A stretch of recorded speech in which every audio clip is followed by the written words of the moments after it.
Hey there, I'm Mark, in affiliation with Spectrum Pulse.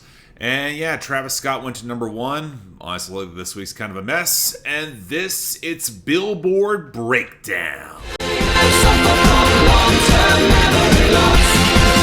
I don't remember. So this week wound up busier than I thought it would. The album releases were kind of slow, album bombs were lingering. I was expecting a bit of a breather before next week, and the weekend crashing through with Hurry Up Tomorrow. But that's not quite what happened. We'll deal with the somewhat surprising new arrivals in a bit. Likely a bit more surprising because I really should have expected them and I didn't. But this wound up a little more chaotic, and even if it's not going to last another week thanks to the album bomb coming, it is odd. Not exactly good either. So let's get it started. The top 10 and our new number one that I did not see coming at all, 4x4 by Travis Scott. We'll get to the song's actual quality or lack thereof later on, but if you think you haven't heard of it and have no clue how it debuted at number one, well, you gotta go digging to find the answer, because it's not dominant in any channel. It's barely on the radio, the streaming's okay but not special, and the digital sales are not there. But this is Billboard. And if you actually buy physical singles, they tend to weigh that very heavily. So when you get an unprecedented push on CDs or vinyl in order to support the relief efforts for the LA wildfires, even if Billboard will admit it's way harder to track and this song will likely fall out of the top 50 next week, and I have all sorts of questions around that, at least for now it did go to number one. And that was enough to beat Die With A Smile by Lady Gaga and Bruno Mars at number two. Dominant on streaming, near the peak on the radio, it is telling how relatively weak the number one is that it got unseated so thoroughly, even if it's going to rebound next week. Then we have Apartment by Rose and Bruno Mars at number three, where radio growth is there and sales and streaming are good, but it might be hitting a radio peak. That's going to inhibit it from getting any higher. What might actually have more luck is Luther by Kendrick Lamar and SZA up to number four, where the streaming is better, it's closing the radio gap, just nobody's really buying the song as of yet. So it might be a question of when the song gets formally pushed with the proper video to get over the hump. And that was enough to break over a bar song Tipsy by Shabuzi at number five, where it's still on top on the radio, but it's slipping into a downswing across the board. So naturally that means Lose Control by Teddy Swims picked up a spot to number six, because it's still somehow getting streams and sales and the radio is shockingly stable.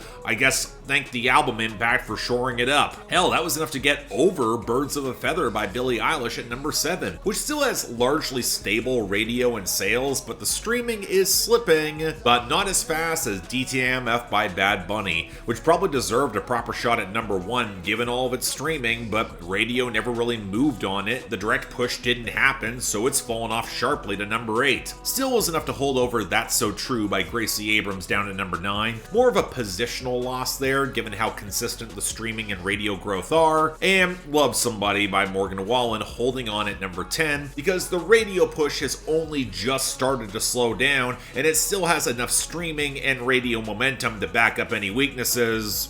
Well, at least for now, we'll have to see. Now that naturally takes us to our losers and our dropouts, and there was, again, more going on than I expected here. Where in the latter group, the biggest song is Wind Up Missing You by Tucker Wetmore, likely just missing any year-end list, it's gonna be close, along with Dos Dias by Tito Double P and Peso Pluma falling very well short, along with 25 by Rod Wave. And while I would say it's expected that the majority of losers are from Bad Bunny here, the truth is that Spanish language music just got walloped as a whole across the board, with the only exceptions here being in English is Tweaker by Leangelo Ball losing some virality to 48, and Defying Gravity from Wicked getting down to 95. So before we even get to Bad Bunny, we got Rosanese by Tito Double P falling to 87, and K by Raul Alejandro and Romeo Santos at 96. But now for the Bad Bunny drop-offs. Nueva Yol at 27, Vilda with Omar Courtz and Dai at 47, El Club at 51, Weltita with Chewy at 56, Perfumito Nuevo with Rey Now at 62, Cloud Friends at 64, Que Tu Tigre at 69, Cafe Con Ron with Los Pleneros de la Cresta at 78, Bocate at 80, Turista at 82, La Mudanza at 92, and Pitoro de Coco at 94. So okay, what's filling in all the gaps? Well, kind of all over the place. And it's certainly not that good when it comes to the returns, with Residuals by Chris Brown back at 40, and Holy Smokes by Bailey Zimmerman at 93. And I guess I'm not all that surprised that the gains for GBP by Central C featuring 20 Savage got some album impact to 81, and It's Okay, I'm Okay by Tate McRae got some residual single splashback to 74. But the rest of our gains aren't quite that bad. As expected, Teddy Swim saw some album impact, and while I don't really care for Are You Even Real with Giveon up to 63, I do like Bad Dreams up to 42, and The Largest by Big X The Plug has some proper momentum at 71. But the big story in all this is the tangible surge in all channels for Messy by Lola Young at 14. The Weeknd's album bomb is coming at precisely the worst time for this song's momentum, but if it can weather the storm, I think she can push for the top 10. And given how good the song is, yeah, you know what? I would like to see it. But okay, we do have more new arrivals than I personally expected, and they are largely all over the place. So let's get things started with number 100, Mutt by Leon Thomas. I said, baby, I'm a dog, I'm a mutt. She said, take your time, what's the rush? So we're starting off with someone who I honestly expected to have crossed over before now. For those of you who don't know, Leon Thomas actually started off as an actor on Nickelodeon on many of the same shows as Ariana Grande, but he quickly moved into music on his own, predominantly as behind the scenes as a producer and songwriter, and more often in R&B, where he's run up a slew of Grammy nominations and even a Grammy win thanks to his work on SZA's Snooze from a couple of years ago. But he's always had an interest in putting out some of his own music, going back to mixtapes that he made in the mid-2010s. I think his first one was 2012, then signing to Motown, putting out his debut album in 2023, and this from his sophomore album, and okay, let me say this. I think the pieces are here to make this interesting. The soulful strings behind the pianos, the rubbery bass, the cooing backing vocals, and the tired exasperation at recognizing his own issues in the wake of a bad relationship and breakup, to the point of comparing himself to a dog. It feels at least kind of authentic. But it's also not really coming together, and while some of that is Leon Thomas not exactly being that charismatic or striking as an R&B singer, the production really does him no favors, with the percussion sounding so weirdly filmy and the runny vocal mix placing him in an oddly muddy spot a little bit too far back. I don't know. I don't mind this sort of lived-in R&B that's also very indebted to the classics, but I don't understand why Leon Thomas is getting the push that Lucky Day should be getting. So yeah, just okay at best. Number 97, Jalo by Fuerza, Regida and Grupo Frontera.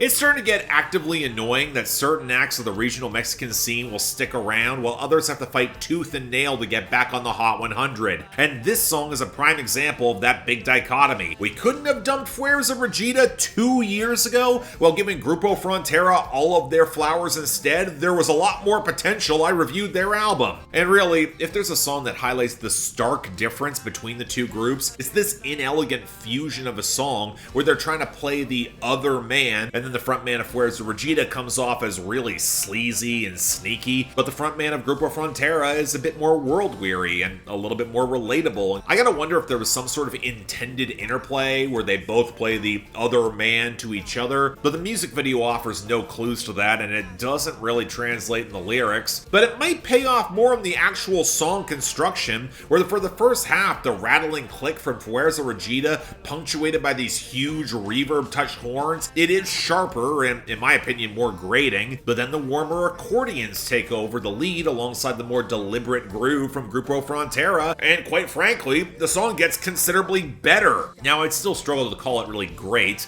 more half of a good song than anything else, but you know, if this is what it takes to get Grupo Frontera more attention, I guess I'll take it. We can ditch Fuerza Regida though. Number 85, Weren't for the Wind by Ella Langley. Farmhouse, find me you.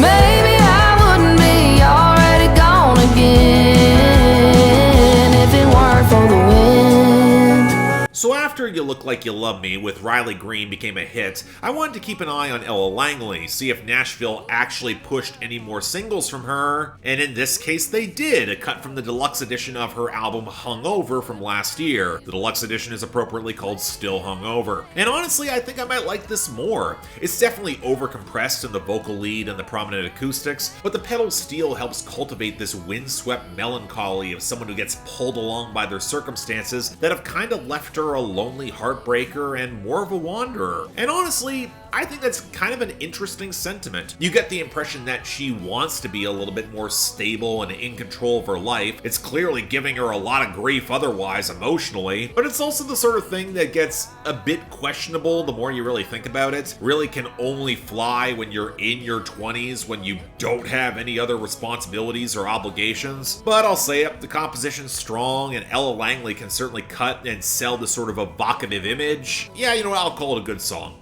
Give it a shot, check it out. Number 79, Backseat Driver by Kane Brown. Out of that window beside her, I wish I could be more like her. My little dangling feet, pretty in pink, backseat driver. Yeah, okay, this one's on me. I did not think that Kane Brown would see tangible album impact from releasing The High Road, but 2 songs actually charted this week, with this being one of the singles. And honestly, it's better than I expected, mostly because it reminds me of the direction I wish Kane Brown could have taken when he first broke out years ago. It's a more straightforward and organic mid-tempo country ballad with an actual fiddle and organ in order to back up the gentle mandolin and guitars, where he's going for a drive with his daughter, and as he tries to answer some of her questions about the world, when he sees somebody begging for money or just blowing him off as she drives by, well, the girl in the back seat moves on to so many things where it feels like he's a backseat driver trying to answer it, but he loves and cherishes her all the same. Now, is the song kind of schmaltzy and really kind of safe, especially as I'm kind of curious how he could have answered some of those questions? Yeah, sure, and I don't really think Dan Huff gets enough out of the production for the song to really pop, but it is sweet and inoffensive, and if Kane Brown is going to make more neo-traditional leaning songs, finally, I'm going to say it's a win. I'll take it. Number 73, Blue Jean Baby by Zach Bryan. And I've been getting by, pining for the need to rest my eyes. It's a long way home and it's 4 in the morning.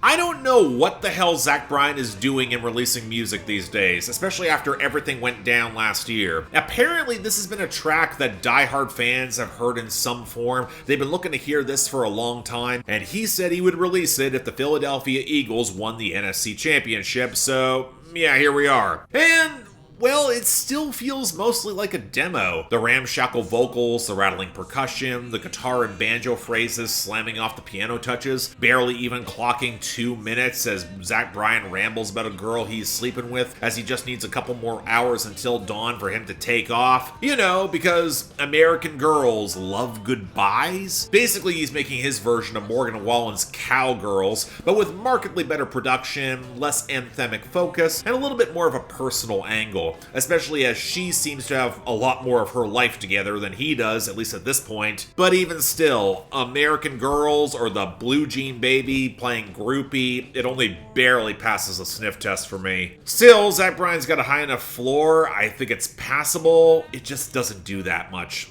Let's be real. Number 58, Haunted by Kane Brown and Jelly Roll. Haunted by the taste of their lead. I wanted too many times to jump off of the edge, thinking I was better off dead. You know, I shouldn't be surprised that the big charting single from that Kane Brown album's with Jelly Roll, and it's also exactly the wrong direction for him. Fantastic. Rickety, jingling trap percussion with no real impact or groove around the watery twang that's swallowed in reverb. Kane Brown's voice overprocessed and compressed in all the overdubs when he sounds damn near exhausted, where somehow some live drums only get mixed in when Jelly Roll starts singing. And look, Lyrically, I could understand the whole I'm rich and successful, but still very much unhappy, haunted by the old demons and the trials and tribulations of fame, where there's even some actual darkness, including a lot of suicidal ideation on that hook. But when Jelly Roll says he thinks he was happy when he couldn't pay the bills, it's bullshit. I know that, he knows it too, just as much as the brand name porn passing for Kane Brown's verse. Even if Jelly Roll didn't contribute to the writing, it totally blows apart his big redemption arc if he's now gonna say, yeah, I don't think it was worth it. So yeah, this is bad and gross, coming out at a bad time in a way that feels very out of character for Kane Brown. It sucks. Skip it. Number 21, Sports Car by Tate McRae. No, you ain't got no misses. No, but you got a sports car. We can in it while you drive it real far. Yeah, you know what this is. Yeah, you know what this is. So I was hearing rumors that this was a train wreck since it was released, but maybe an interesting one? I certainly haven't been all that impressed by any of Tate McRae's newest singles leading up to this album, but honestly, once you get past the hideous squeals that open up the track, I think I like this a fair bit more than I should. The closest comparison I get is 2000's Britney Spears, down to the husky whispered hook and the borderline over-the-top sexual innuendos, but with the clattering bass groove and the guitars and the keening synths, it feels like something that Pharrell would have produced for her instead, especially with some of that heavier rumbling percussion. But that sort of throwback production is not what surprised me. That came more from Tate McRae herself, opting for more restraint, not trying to get into her very shrill but kind of weak upper register. She's not exactly great at selling pure sex, and lyrically, with the car metaphors to sex, it's not nearly as flagrant as, say, Rihanna's Shut Up and Drive. A song with this vibe could afford to be a little bit raunchier, but keeping it as pure implication will probably let this cross over and get some radio play, and letting the groove handle more of the work than her limited vocals, it's absolutely the right choice. But you know what? Look, maybe some of it's just 2000s nostalgia, but I did not give Tate McRae the pass for greedy in the same way I think I will here. Simply doing it better? I think it works. Very good song. Number 17, Fat, Juicy, and Wet by Sexyy Red and Bruno Mars. Made me throw up a set. That good kitty, make it my pet. So I have mixed opinions on Bruno Mars working with Sexyy Red, starting with, in what universe does it make any sense? I get going over the top as part of both of their repertoires, but Bruno Mars is slick and impeccably polished, the sort of Vegas showman that doesn't make sense at all alongside Sexyy Red's messiness and terminal lack of technical skills. So what we got... You know what, it's a bit better than what I was expecting, but not by much. Bruno Mars sounds utterly checked out handling the hook, where honestly, I don't hear a lot of attitude in order to sell some of the explicit content. He's also trying to drop street language, and it sounds embarrassingly awkward coming out of him. And that is the one thing Sexyy Red can deliver, and you know what, to her credit, her rhymes and flow are sharper on the two verses. They're utterly over the top, and I still don't love her voice, but if you're making something this flagrant, she at least commits to it. And while the metallic chipmunk sample in the pre-chorus is obviously not my thing, the wiry southern strip club pulse for the rest of the song and the bass, it's pretty much exactly what you need to make this work. Bruno Mars brought a level of production polish, but the composition really feels forced, trying to marry their worlds together. And you know what, that's kind of where I'm at with this. Honestly, it's probably the most I've liked a Sexyy Red song that's charted probably ever, but it's very obvious that she's here to co-sign Bruno Mars having a little bit of street credit in order to fit in alongside modern hip-hop. And it's flagrantly unconvincing. I remember disliking Wake Up in the Sky with Gucci Mane, where Bruno tried this crap before, and while this might be a bit better, it's still not a great sign for that album. All I'm gonna say. And finally, number 1, 4x4 by Travis Scott. Out my closet, that shit, none. Yeah, that's a vibe, that's a one-on-one. Yeah. I really hate that it feels like I'm ahead of the game with my complaints around Travis Scott. It's not fun repeating myself, especially when his brand of hedonism has been so painfully tired for so long, and it only seems like folks are gradually catching on. But he's still getting tracks to cross over and now top the charts, and wow, this sounds like shit! Reportedly, he and Tay Keith got the Tennessee State University's horn line in order to contribute, but said horns are dumped through so many ugly metallic filters, stripping them of any texture, that it's damn damn near impossible to tell when it sounds like a vulture's leftover, along with Travis's painfully auto-tuned voice all over the hook in the first verse. He only sounds vaguely human on the second verse, and when he's not saying anything worth caring about, why would I even bother? Because, you know, it's the same dull flexing, the drug abuse, the utterly unappealing sex references. And you know, there are Travis Scott songs I like, but they came with menace and atmosphere. They felt huge. They often had him in his lower register. This is just blaring and loud, the sound of a distended anus, way too stupid to mean anything beyond taking up space and having no atmosphere. So yeah, it blows. And when it falls off sharply next week, I can't imagine anyone would really care that much. They really shouldn't. And that's our week.